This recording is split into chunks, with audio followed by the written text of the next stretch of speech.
Hey guys, welcome back. This is Steve Huff Reviews right here on YouTube. I want to talk today about this guy right here, this GoPro 8. Now this has been around for a while now, but I have the media mod on it as you can see. But I was not an early adopter of the 8. I didn't get sent an 8 from GoPro, but I have owned every GoPro since the original. So it was only a matter of time until I went ahead and purchased the 8. So why did I purchase the GoPro 8? Well, I have the GoPro 7 and I've had it since launch and I love it. It's been my favorite little action camera. It's been a great vlogging assistant. It's done everything well except low light. Of course, as we know, these little action cameras are not too good in low light unless you go to something like the Insta360R 1-inch with that Leica lens and that 1-inch sensor. We're not here to talk about the Insta. We're here to talk about the GoPro 8, and this is a beautiful camera. It is the best GoPro yet, without question. This media mod, though, that adds the shotgun mic, it adds the rear mic, it adds the USB-C, it adds the mic input right here, which is the most important part. The media mod is not worth getting if you're hoping that the shotgun microphone in it is going to do any good. As a matter of fact, well, it does good, but it's slightly better, maybe 3% better than the built-in mic. And let me record with it right now. Here we go. I'm going to turn it on. And it looks like we're recording already. So this is the GoPro 8.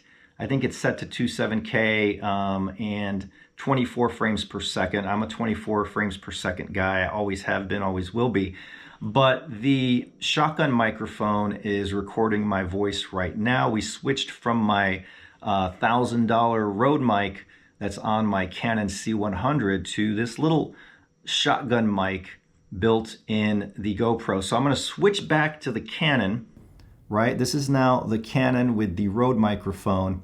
The NTG3, by the way, is what I use on my Canon C100 Mark II. We switched back to the GoPro, and now you're hearing the audio from the shotgun mic and the media mod. Now, this GoPro gets so much better if we hook up something like a Rode Video Micro. Let me go grab one really quick.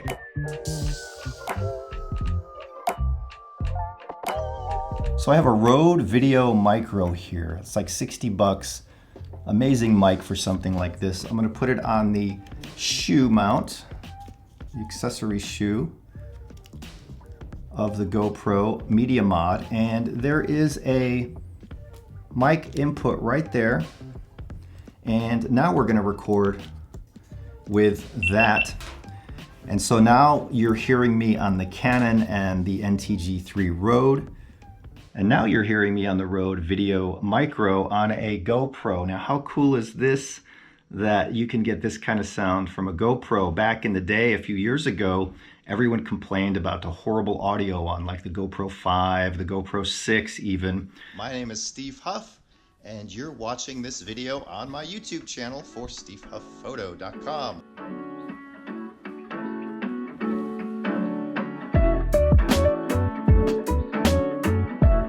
So that's what the GoPro 8 looks like with the media mod and a Rode Video Micro. It's light, it's got the shock mount, it sounds great. So I love the GoPro 8, but I also love the GoPro 7. The GoPro 8 is not a huge step up from the GoPro 7 as far as image quality, video quality, but the little things that they added, like the presets that you can customize and add to the main screen so you can change between presets within seconds. I like the shortcuts that they put on the back, so you can basically press a button and activate shortcuts like slow motion presets, and you can change various things just with these presets. So they made it much more convenient, much more user-friendly, I should say. Much easier to get where you want to go with the GoPro 8.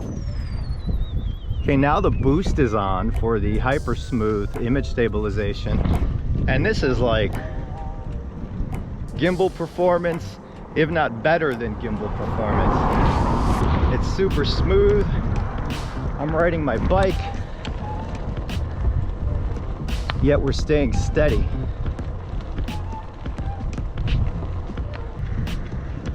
It's good to get some exercise during this pandemic.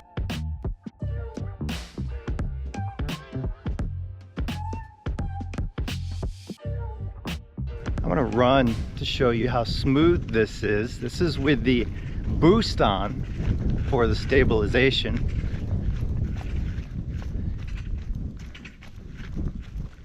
So it should be velvety smooth, even though I'm not putting any effort into keeping it smooth. My hand's shaking. Whew. Man. So I gotta tell you, it feels so good to be outside.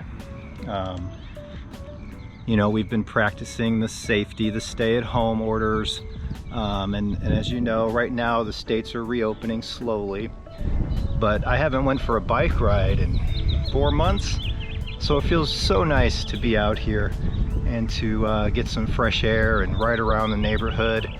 Maybe tomorrow I'll take a longer bike ride, but the GoPro is versatile. I hear all the birds, they sound so happy.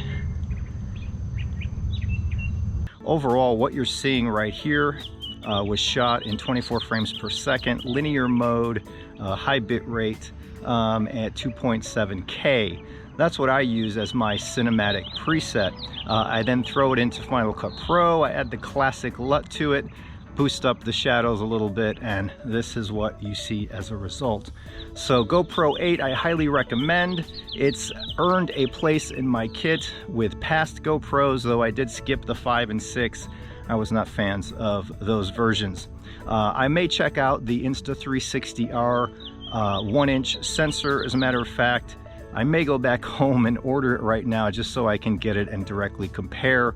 I do like the look of that camera. I do like the modularity where you can change out lenses and sensors. So I'm gonna head back home now, and I highly recommend the GoPro for anyone looking for a vlogging camera that is lightweight, small, and quality. If you're looking for an action camera, GoPro 8, you can't go wrong. So let me head back home, and thanks for watching, guys. Actually, I might just take more of a bike ride now that I've caught my breath.